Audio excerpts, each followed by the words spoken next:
that title evangelist, was it just something you didn't quite grasp the meaning of? What an evangelist is it? And there's certain ideas and Christian culture that goes alongside the word evangelist. Oh yeah. Do you feel comfortable owning that title? Is that something that you would choose to call yourself?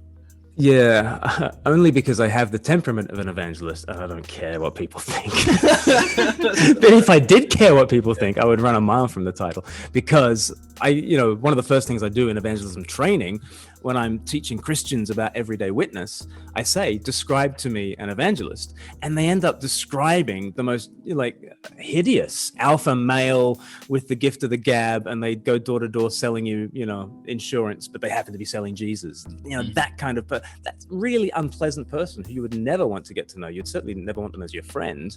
And they describe this person, which is a total caricature. And then I split them up in pairs and I say, now talk to your neighbor about someone who was really helpful in you trusting Jesus. And then they feed back from that. And I say, now describe that person. And that person's warm and has integrity and had all the time in the world for them. And, they end up describing someone incredibly different. So there's a real PR problem. I think we need to employ some evangelists for the topic of, for the name evangelist, because we think of them as these reptilian figures with fire in their bellies, thumping their Bibles. But when you look back at who is it who has helped me trust in Jesus, there've been some preachers along the way, but my mum praying for 2 decades and a whole bunch of other, the daggiest guy at university. I'm from Australia, so I use phrases like daggy, but the least cool person. I grew up around Australians, but that's even foreign to me. What's that? What do you mean by daggy? Naff, would that be an English kind of equivalent? Yeah. If you ask a shepherd what a dag is actually the bit of fly-blown poo at the end of a sheep's tail that you need to cut off.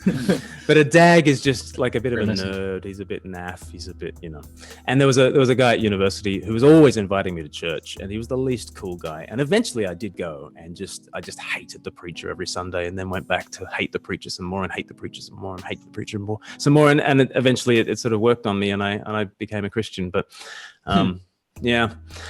So evangelism is partly being persistent, I suppose. Yeah. Just keep going for it. Being a good friend, being persistent, and being the sort of person you turn to when life gets difficult. Because I still think that where people go in their minds when they hear an evangelist is they do think of the guy who can crack 1,001 mother-in-law gags. But actually, people are not ready really to do business with God until they get serious about life.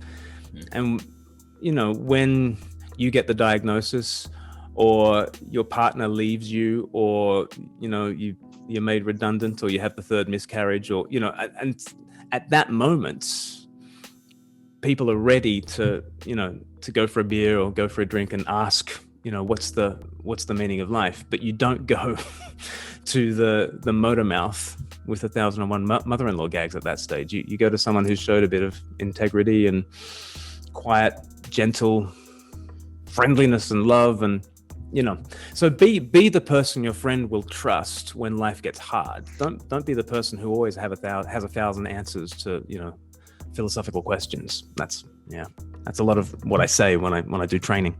That's good.